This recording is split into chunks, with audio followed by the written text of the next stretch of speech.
And it is one thing that you will see about me. Me not afraid of nobody. All who want talk, make me. The words were unprecedented. In the midst of national disaster recovery, Prime Minister Dr. Andrew Holness declared an all-out battle, not against the storm, but against his own people. He vowed, "It's going to be war." The PM is fighting back against what he calls misinformation and deliberate falsehoods being spread about the government's handling of the Hurricane Melissa recovery efforts. This isn't just a political skirmish. This is a declaration of war on critics and a growing culture of deliberate mischief in public discourse. Today, we break down this extraordinary political moment. We ask, what is the opposition and the public truly accusing the government of? And why has the Prime Minister's defense led to a massive and controversial pivot in aid distribution? The shift from physical packages to handing out coupons and cards.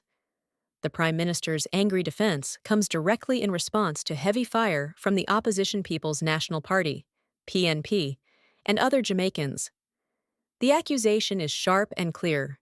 Critics claim the recovery process, particularly the distribution of aid, is being handled in a partisan manner and is also slow and inadequate. The opposition has even suggested the process should be handled by elected representatives rather than government ministers. Holness dismissed these critics, lamenting that it is disgusting that persons would want to make political issues over the distribution of aid. He declared his intention to go toe-to-toe with anyone spreading what he deems nonsense, even vowing, "As many memes as they can make, I can make it too, so it's going to be war." The most significant consequence of this war on misinformation is a major policy shift announced by the PM.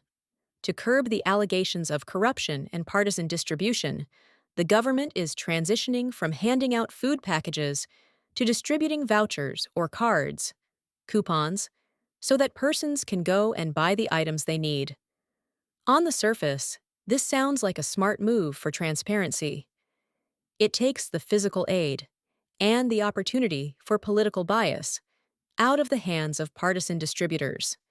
However, this pivot also raises serious questions. Will the most vulnerable citizens in remote areas have the access or the ability to travel to stores that accept these cards?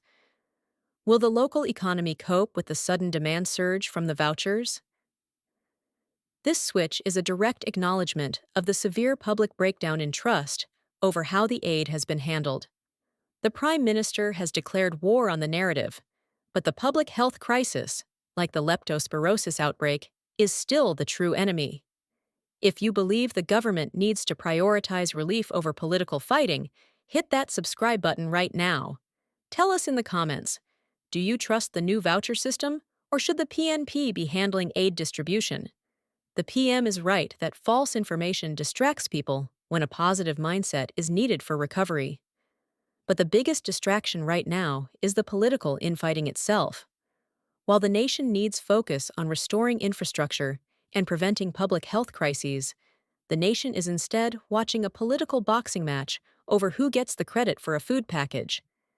The people of Jamaica demand that all political leaders, regardless of party, put down the gloves, stop the memes, and focus every ounce of energy on the task at hand, recovering from Hurricane Melissa and securing the nation's future.